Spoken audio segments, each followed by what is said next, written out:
Hello everybody, my name is Wonu Veys and I'm Curator Oceania at the National Museum of World Cultures in the Netherlands. I was also part of the curatorial advisory committee that made the Migrating Objects exhibition. So welcome in my living room. I'm going to talk about two objects today, two objects from New Ireland. So the first object I'm going to talk about is a mask, a tatanua mask from New Ireland. As you can see in this image, the mask is composed of different elements. It has fiber, it has wood, it has shell as well, and it also has different colors, red, white, black, so quite vibrant colors. The other work of art I'm going to talk about is a sculpture. It's a sculpture of about 1.70 meters high, and if you look closely, you can see different images. You can see anthropomorphic images, but you can also see some fish, birds, and they're all interlacing it. It is quite a complex structure. So both of these objects are from New Ireland.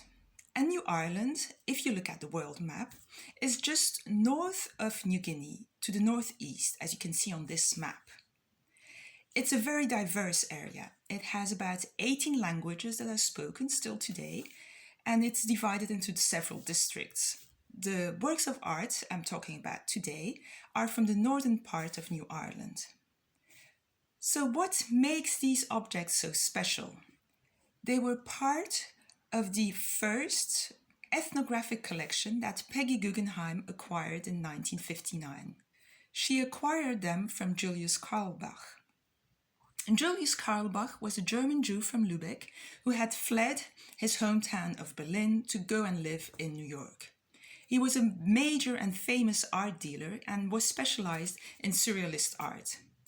And actually, it was his wife, Josepha Zilberstein, who was really interested in African and Oceanic art.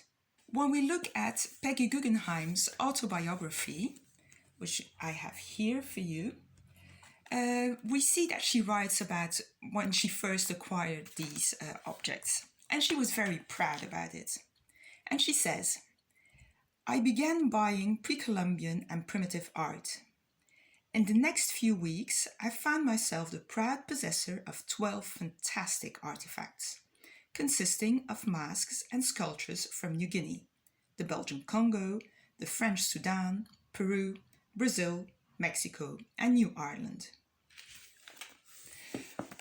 But of course there are other reasons why these two objects are so special, and it is their original context.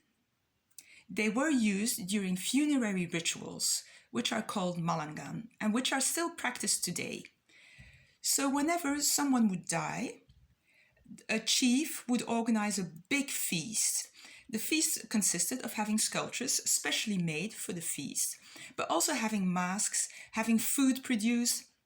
It was really a huge event. And so you have to imagine the objects that we see here today look very still, very tranquil. But actually, when they were in movement, it was really a feast for the senses, because you had songs, you had dance, you had theatrical performances. There was lots of color added to the mask, for example, through the ephemeral materials. So it was really a huge spectacle, an aesthetic experience. And that was really the whole purpose of it, to really commemorate and to honor the dead person. After the big feast, after the event, the masks and the objects that were used and that had been put on display were left to rot in the forest. And later on, they were actually sold to foreigners. And this explains why we have these objects here in museum collections today. Because between 1884 and 1914, the Germans colonized the area. They colonized New Ireland. And so because of this colonization, lots of foreigners visited the area and dealt in objects and acquired objects because they really appealed to the European aesthetic taste. And so this is why we have these fantastic objects in the collection today. I hope you enjoyed this little excursion into some of the elements that make these objects so special today.